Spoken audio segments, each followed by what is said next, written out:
What's going on, everybody? This is Moose, Brian, and Niromada. We're all here from OccupyFantasy.com, at Occupy Fantasy on YouTube, Twitter, Instagram, the whole nine yards. If it's a social platform, we're most likely on it.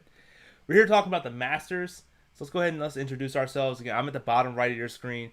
I'll be the host of your show tonight. I'm Moose at CFB_Moose. Data Guru here over at Occupy Fantasy. At the top right of the screen, we have co-founder, CEO at Brian Jester FF on Twitter. Brian, how's it going? What's up, Moose? The action just rolls on. We go from the March Madness tournament to the Masters and just massive prize pools everywhere, all kinds of contests. So I'm super pumped. Definitely. And we couldn't have done a Master Streams without bringing him on board. And so we have our PGA DFS expert, daily plug writer. I can't think of more words to say. I can read the whole dictionary about you, Nero. You're just an absolute fantastic resource. Niromada, how's it going, man? Good. I'm good. Good to see you both. Big week for me and for everyone that loves golf. And if you like to gamble on golf or play DFS, then it's a really big week for you. So I'm excited. Definitely. And as we were talking about before the stream, Nero, is that the Masters seems like the one event that even if you don't like golf at all, you somehow end up betting it, whether it's DFS, a Masters pool, matchups, or whatever. It always seems like Masters is the one time people actually like to wager on golf. In the U.S. anyway, it's the Super Bowl of golf. Yeah. I mean, the U.S. Open is pretty big, but that tends to be a little bit more golf diehards. Over in Europe, obviously they love the Open Championship and they're partial to that. But the Masters is the Super Bowl of golf in the U.S. and it takes action just like it does. Even like I said in the plug, even casual people recognize Augusta National Golf Course when they see a picture of it, and that tells you all you need to know. Definitely. Now let's kick it over. We'll keep it with you, Nero, and I'll scroll down here on the daily plug to the course info section. If I can find it, some of the key stats here. What are we looking for in the Masters? Like, what are some important metrics and characteristics at this course in April, as compared to like November, for example? That's as I put in the plug, it's a very different golf course in April than it is in November in general. And this year in particular, it's going to be a very, very different golf course. So I don't have agronomy degrees, so I don't really understand all the grass stuff and the grass growing seasons and everything in Augusta, Georgia. But I do know the way they seed the grass and everything. It's really hard for them to get a really firm, fast golf course in November. But they are able to get a very firm, fast golf course in April. They have not had any rain in the run-up. There is a chance of rain a little bit tomorrow, and then Friday and Saturday afternoon, there's a chance of thunderstorms. Outside of that, it doesn't look like there's going to be any other rain. And I think it would take, I don't know, maybe an inch of rain or more to really make a difference in the course.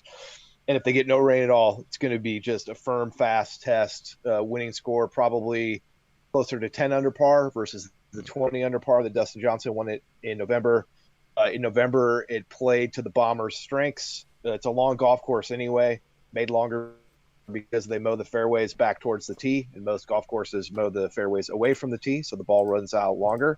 And when it's soft, then it plays even longer, and the Bombers have a big advantage. This year, every quote I've read, even starting last week, is just talking about how firm and fast the course is. I read some stuff tonight in Fred Couples' press conference where he played 9 holes of practice with Rory McIlroy today, and he said Rory asked him 5 times, have you ever seen the greens this fast, like on a Wednesday? And every time Couples just laughed and said no, and they both were just laughing about it. So I expect it to be very difficult and very firm, very fast, which means that there's going to be a premium on approach shot accuracy and scrambling.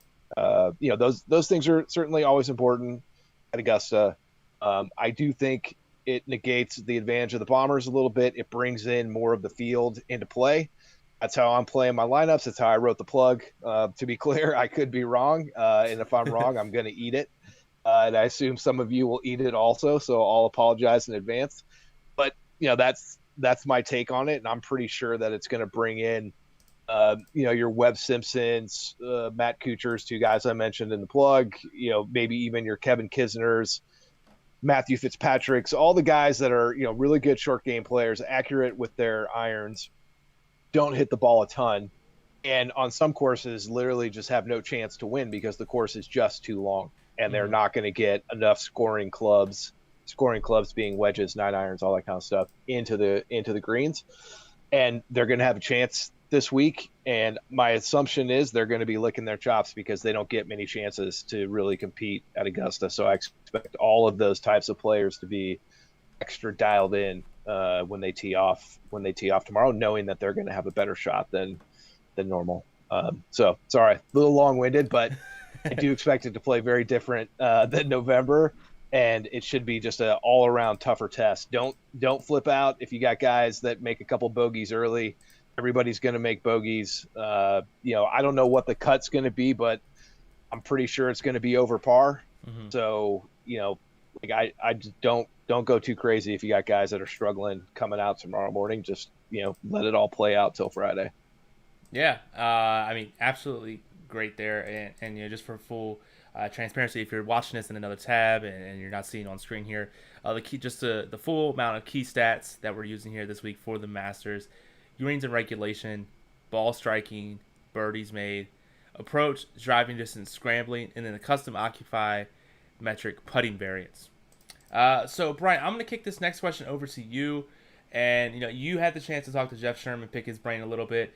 And who are some of the betting markets liking this week, and where have some of the lines moved? Yeah, for sure. So if you haven't checked that out already, it's only about a 10 or 12-minute interview, just jam-packed with info. Jeff likes to get straight to the point. Check out that interview. It's in the podcast apps. It's on here on YouTube as well. And he talked about who some of the sharp bettors are on, who they're fading.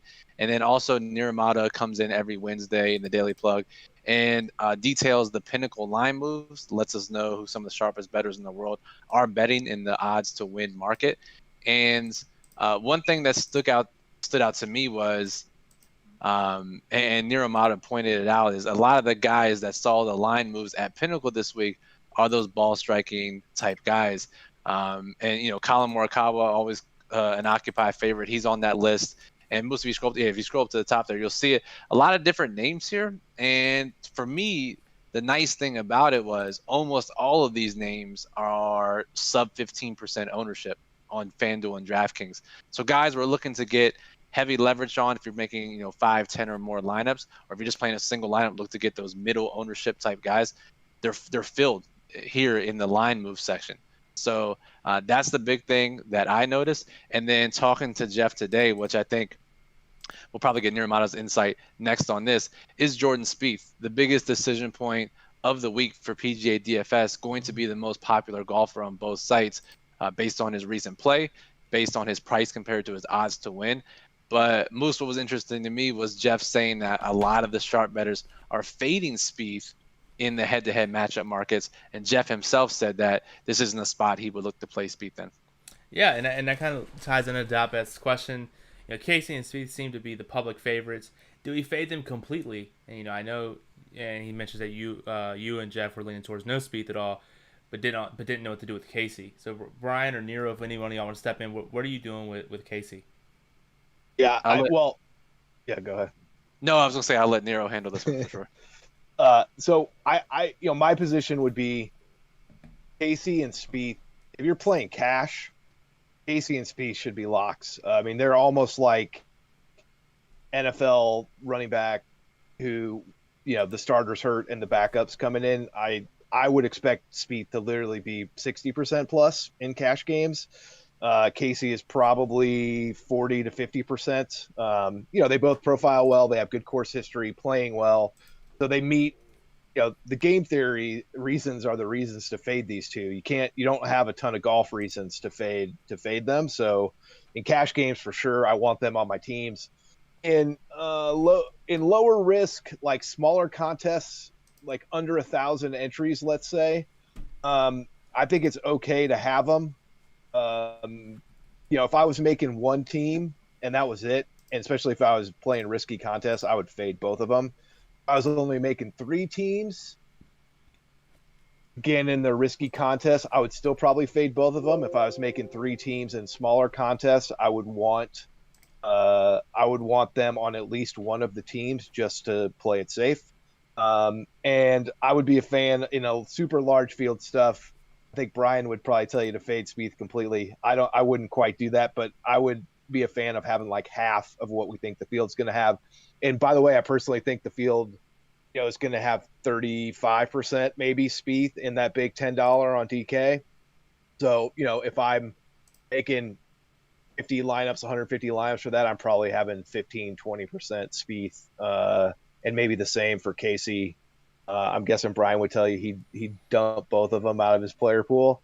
But I think either way, the point is, I think the best thing to do in large field stuff is to be under the field with those two. And in smaller field stuff, get your exposure there. And in cash, I feel like you just almost have to have both of them. So, Nero, you know me too well, man. About 30 minutes before we went live, I finalized my DK player pool. Moose, I completely X'd out Spieth. I'm playing super high risk this week and playing the big $10 GPP on DraftKings. Completely X'd them out. So can't wait for his top 3 finish on Sunday. Yeah, I mean, as long as whatever your allocation was going to be for, like what the ownership should be for Spieth, as Nick B points out, just put that all towards Harman. That's sarcasm. Don't actually do that. But he makes a good point. As Jeff pointed out on the podcast, he was getting some sharp money here on the Pinnacle Steam move. He's top 3 right now. He's around 100 to 1 in some books, maybe a little bit farther down in others. But how are you handling someone like him, Brian? Yeah, he's the perfect guy, and I'll let Niromada talk about the golf reasons on why you should or shouldn't play Brian Harman. I'll just talk about the game theory reasons, right? We're looking for sub 10% guys in large field contests, especially on a week like the Masters, small field, only a handful of realistic guys who can make the cut and compete. So the ownership gets condensed at the top. We're looking for guys, any reasons, any contextual reasons to play guys that are sub 10%. And when you have a sportsbook operator of one of the sharpest sportsbooks in the world tell us that he took an opinion bet, which means it wasn't just like a bad number. This group, whoever bet Brian Harman, wasn't just betting, oh, this number's wrong, I'll bet Harman. It's like, no, they like Brian Harman at that number, and everyone else has his number posted, but we like Brian Harman at that number. And then you see that same move at Pinnacle as well. For me, that's enough to say, all right, this guy is sub 10% ownership. He's a guy I want to get leverage on in high-risk contests. Nero, I know nothing about Brian Harman, the golfer. Maybe you can shed some light on his outlook for this event. Yeah, well, you can start with the fact that he's left-handed. So okay. Left-handers have historically done very well at Augusta. Augusta tends to favor a right-to-left ball flight for a right-hander, left-to-right for a lefty. A lot of professional golfers hit the ball left to right. They hit fades. So left-handers have done well at Augusta, so that helps. He's the prototypical short game grinder, accurate irons. Like if you watch the match play, Patrick Cantlay, I believe, was 15 under par in his first 2 rounds, and Harman beat him coming out of their pool. And then he was down to Bubba Watson, he was 4 down through the first 5 holes, and then reeled off 8 birdies in a row. So point being, last time you saw Brian Harman, he was just making birdies left and right at Austin Country Club, playing really well. At the match play, he's a Georgia guy. He went to Georgia. He's very familiar with the area. This is his home state, home area. This is the type of golf that he plays best, like firm, fast, tough conditions. So, he, from a golfing perspective, he makes a ton of sense. Is he more likely the big names to win? Of course he's not, but he's definitely got a better chance than his ownership and price would tell you to get into the top 10 or help you out in a GPP. That sounds very exciting. I mean, when both of Brian and Nero are on the same guy for different reasons, that's somebody you definitely have to look towards. Brian, I'll ask you this one. Brandon in the chat says, Casey or Fitz on a FanDuel single entry? Yeah, so it's going to depend on the rest of your lineup because Casey's going to be one of the most popular players on the slate. I'm just bringing up the FanDuel ownership on my side right now. Yeah, Paul Casey, 21% projected ownership. Matthew Fitzpatrick, 13%. So if you already have a couple chalky players or one chalky player, one popular players in your lineup already, I would go with Fitzpatrick. If the rest of your lineup is pretty low owned, I think you can afford to get Casey's ownership. And the model does like Casey a bit better. And like Nero said, he's in a good spot, and he's clearly underpriced. So it depends on the rest of your lineup. Definitely. Cool. Matthew says, your two favorite less than 5% plays. Nero, I'll ask you for the first one. Then Brian, I'll ask you for yours. Nero, who's one of your top plays that's going to be less than 5% ownership? Now, my favorite sub 5 is probably right on the borderline at 5%, and that's Matt Kuchar. Probably also fits under the players I'm playing that you shouldn't play. Same type of logic. But yeah, he's my favorite 5% or under play. Cool. And then what about you, Brian? Oh man, they're all so gross. For me, so me personally, I just mix and matched a bunch of them down there. If I had to pick one, oh buddy, it's tough. I would say, Jesus. I guess, yeah, Fleetwood's even too high. He's 7% projected. I would say Phil Mickelson, but I don't like it at all. I mean, can I just actually? I've been just looking at the model here. Hatton is projected to be 4% owned, and he's top 7 in the model. I mean, is that someone that could fit there? I mean, I would. I'm playing Hatton for sure, and I think Nero has some insight on Hatton as to why he's so low owned in this spot. And I guess Nero's his price, right? He's expensive, and a lot of the other guys around him have better outlooks at Augusta. Yeah, he does. He's got pretty horrible course history. Now, the nice thing about Hatton is sometimes guys take a couple trips around Augusta to figure it out. It takes a couple tournaments before they figure out how they should play it and what's the best way to play it. In theory, Hatton's a great fit for Augusta. He hits it far enough, but not super far. But he gets by because he wins golf tournaments because he's an amazing iron player and a pretty good putter. So in theory, he should fit well at Augusta, but he has never played Augusta very well, and he's also not in the best form. He went out early in the match. He missed the cut at the Players. He did finish 21st at the Arnold Palmer a couple weeks ago. Well, I guess almost a month ago now. But he's missed the cut. He missed the cut in November at the Masters. He finished 56th in 2019, which is basically dead last of all the guys who made the cut. He finished 44th in 2018, and then he missed the cut in 2017. So it doesn't have a good record. Also, by the way, some guys never get the hang of Augusta. Some guys just never can figure out the right way to play the course and the right way to do the stuff. I would say, if this wasn't a week where I value experience and course history so much, Hatton would be a perfect, low-owned, high-ceiling, high-talented play. Exactly the kind of play that I look for. I know Brian looks for as well when you're making GPP or large field PGA DFS lineups. So technically he still fits that definition, which, by the way, is why the model likes him so much, because it knows got the high ceiling, low projected ownership, should be an auto insert. This is where I let my golf opinions override the data, and so I will not have much Hatton. But this could certainly be the year that he figures out Augusta and he plays really well. Cool. And Moose, just to that point really quickly, all the player quotes that you listen to, it's terrifying of how hard this course is. And you see, from us as outsiders who don't follow golf as much, you hear about Augusta being one of the toughest courses. If you haven't played there a lot, you don't know how tough it is. And just reading and hearing some of these quotes, it's just well, damn, no wonder it's so tough. I know, and I thought the mini golf course down the street was tough. I can only imagine what Augusta is. Definitely. Brian, I'll ask you this question here from Matt. He says, do you think you'll need at least one guy in the 10K range? It's something Nero and I were debating earlier. I think you do. Ultimately, I do think that there is, because there's so many talented guys with good reasons to play them. DJ Rahm, Bryson, JT, Rory, Xander, all can conceivably win this tournament. And I do think if you're making one lineup or making a bunch of lineups, most, if not all, should have one 10K guy. Cool. And then I'm just going to flip-flop around some of the questions here. Nero, I'll ask you this one from Nick. Can we trust Wolf's long game to set up his spectacular short game this week? He's low owned and great with the wedges and the putter. Yeah, well, the nice thing about Wolf this week is that what usually gets him in trouble is that he's wild with his driver. He's super long, but he's very wayward with it. Augusta does not punish wayward driving nearly as much as other golf courses do. My primary issue with Wolf is that he's been hurt. I think he underplayed how injured he was, but his results show you that whatever the hand injury or wrist injury that he's been dealing with is really affecting him.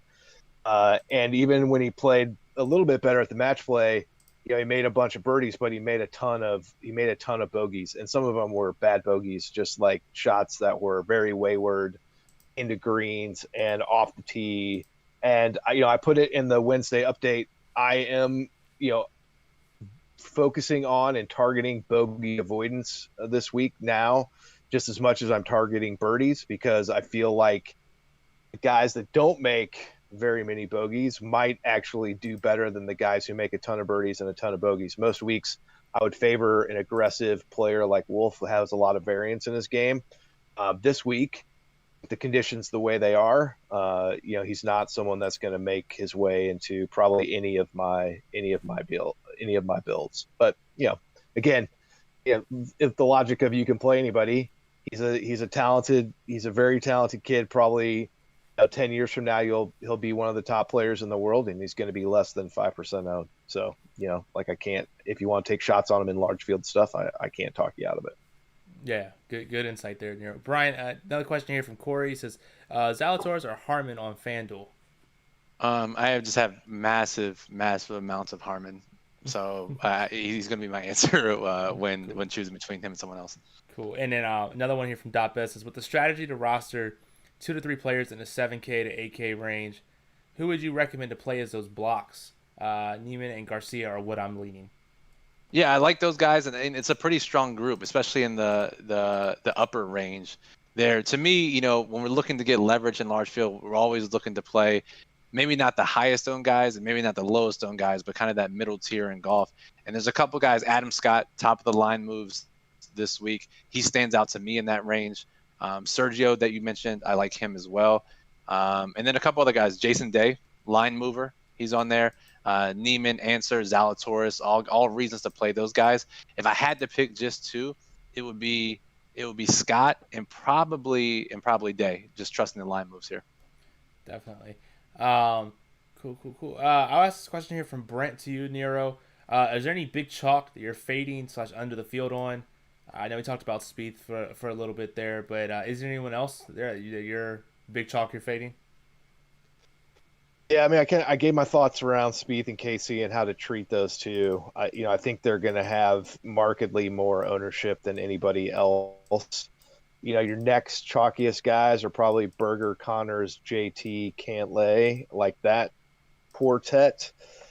I probably will have the least amount.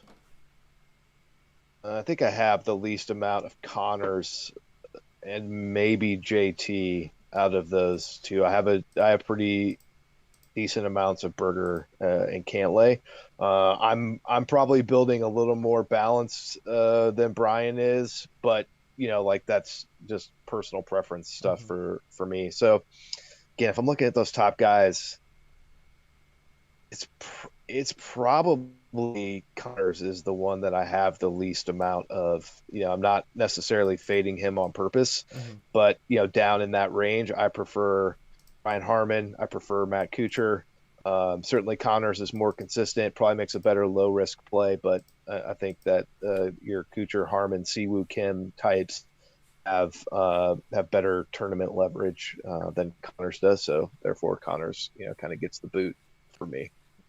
Understandable. Definitely understand that. Real quick, before we get back to the questions, I do just want to point out that if you like what you see here tonight and you want to see more content like this, definitely go ahead and hit that like button, hit the subscribe to be notified of any new videos that we upload. And then if you really want to support us, go ahead and hit that join button. That'll give you access to the Discord channel where if you have any more questions after this, all 3 of us, the whole Occupy staff and members are in it, and it's an absolutely valuable resource. Cool, so let's jump back into questions. I asked this one to you, Brian. A pretty alley question here from E. It says, what's the ideal roster construction for a large field GPP? Yeah, great question, E. And if you read the plug, Niromada points it out in the lineup construction section every week. If you haven't read the plug or you're not an Occupy member, that's fine. Really, on normal weeks, what you want are 2 golfers below 5% projected ownership, 2 golfers above 15% projected ownership, and 2 guys in the middle, 5 to 15%. So 2 low owned, 2 mid owned, 2 high owned. You'll see that pretty much every single week. Win GPPs in PGA DFS. However, this week, and this kind of points to Clary's question as well. Clary asked, should we be restricting our salary range or ceiling for this event? I don't think so. Normally, it doesn't really come into play into golf until we get into some of those really small events where uniqueness is important. This week, it's really tough based on how small the field is and how tough the course is and how really just bad some of the plays are. Like the Masters winners who won in like the 70s are like 90 years old and have legit no chance of winning, right? Limit yourself to just 5% guy this week, and I think you could even get away with 0 if you don't play any 15% or higher guys. Really, the key this week is playing maybe 1 low-owned guy, but get a bunch of guys in that middle range because there really are a lot of good plays there. And if you do that, you won't have to worry about salary. Yeah, and speaking of those good plays, I know we always like to talk about these like quote unquote trifecta plays, the ones that the steam moves are on, Nero writes up, and the motto was hit. I'll just defer to you really quick, Brian. Are there any of those trifecta plays in here that we haven't discussed or that we want to touch on anymore? Adam Scott is the one trifecta play that we have talked about, but the one we haven't is Rory McIlroy. He got a line move. Nero wrote him up. The model likes him. He's 11% projected ownership. Just like everything lines up for Rory. And Nero, I'll throw you the oop here if you want to throw it down on why Rory is a guy to get leverage on this week. Well, Jeff Sherman also, mentioned that he had taken a bunch of sharp money on Rory in matchups. My reasons for Rory are a little subjective, and I love Rory when no one else is on him, and I really like him in tournaments where his own expectations are low. And this is, he's got tons of great finishes here at Augusta. He fits the course extremely well. It's the last tournament he needs to win the Grand Slam. I think in the past he's put a lot of pressure on himself to come in here, win it, gets in his own way, and then he doesn't, he's not able to finish and close the deal. He hasn't been playing well lately, so he's very under the radar. No one's talking about him. He's hooked up with a new coach, Pete Cowan, in the last month or so, trying to get back to a little bit of the old swing that he had. Sounds like he's made some good progress. And, so I just think he's coming in without much attention and without, his own internal attention and expectation.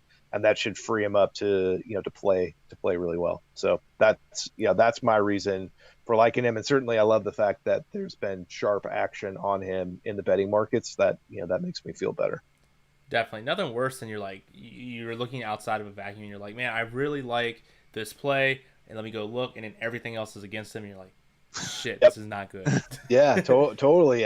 You hate that when that happens, and that's definitely not been the case with Rory. Yeah, absolutely. Cool. So it's about 10:30 here now. We're going to get out of here pretty soon. Let's knock out these last couple of questions. So if you have any questions, now's the time to ask.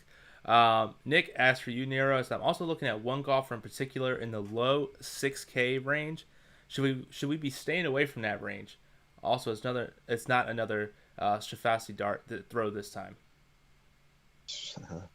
Yeah, I mean, low 6Ks.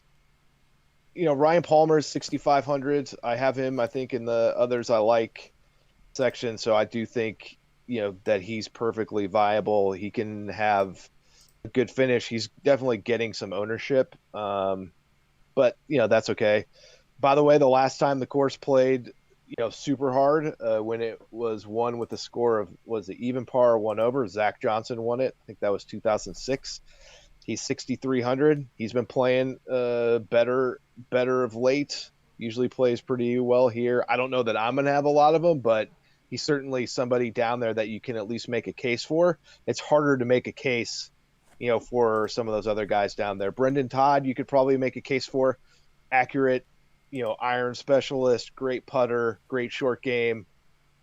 Has been playing pretty good. Went to Georgia. He's a Georgia guy. He's a local guy. He's played here twice. He's missed the cut both times, but you could at least make a case to play him. To the other part of the question, I don't think below Ryan Palmer at 6,500, I don't think I'm going to have very many of these guys, if any of them, at all. Maybe a random Zach Johnson or Brandon Todd, but so far in my builds, I haven't gone down here, and I'm not sure that I'll go down there in the rest of my stuff.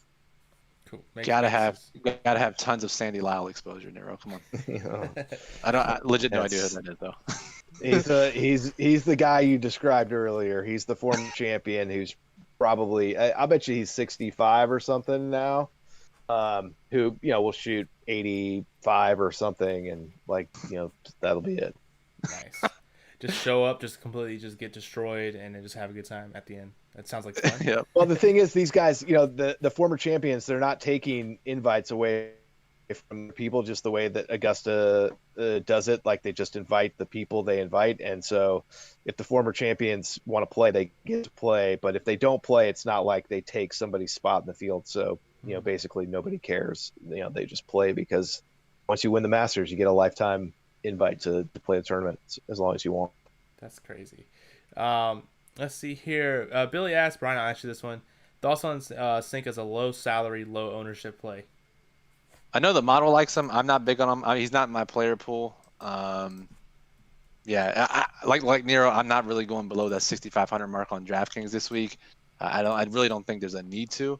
So I'm not playing despite the model's affinity for Sink. Cool. Nero best asks, is Tony Finau finally putting on the green jacket this year?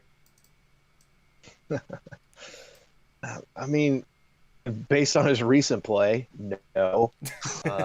Based on the fact that he hasn't won a golf tournament since the one in Puerto Rico in 2017 or 2018. I just have a hard time thinking that this would be the one that he would be able to do it. Also, I would, to be clear, I think Finau's great, and I think that he's going to win majors eventually in his career. I would prefer him in a U.S. Open setup or a wet Masters setup, in a really firm and fast where touch becomes super important and his distance advantage is a little bit negated. I don't know that I like him as much in this Masters this year as much as I played him in other Masters. Also, his price is higher this year than it's been in other Masters. But he's finished 38th, 5th, and 10th here in the 3 years that he's played it. So he plays well. But my answer is no. This isn't going to be the year. He's missed his last two cuts, and I don't think the setup is great for him this year. Cool. Brian, Corey asks, can you play Ian Poulter making the cut 14 out of 15 times in his career for the Masters? I mean, I guess you can. 3% projected ownership on both sides, 6,800. And again, I say this every week, especially with especially as someone who doesn't have a ton of golf knowledge. These guys are low owned for a reason, right? In a vacuum, they're bad plays.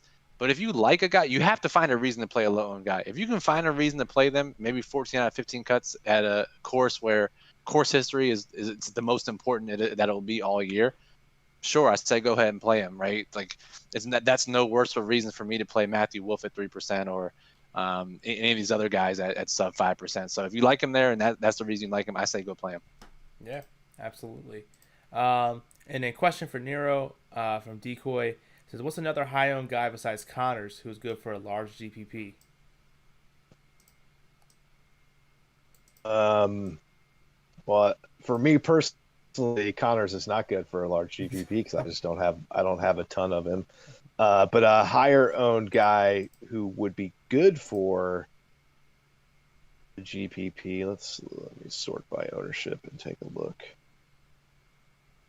I mean, JT at whatever, a little bit above 20, or Cantlay right around 20. I mean, both of those two have a large amount of win equity. They both fit course well. They're both very good. iron players, good enough short game players. JT has the added bonus of a really good progressive form at Augusta, which would tell me that he's really figuring out the course, and he's alluded to such in interviews. So JT finished fourth in November. He was 12th the year before that, 17th the year before that, 22nd. So he's just getting closer and closer and closer. He just won 3 weeks ago at Sawgrass, so he's in good form. Cantlay, I think, also retains a lot of like tournament winning equity. He was 17th in November. He was 9th in 2019.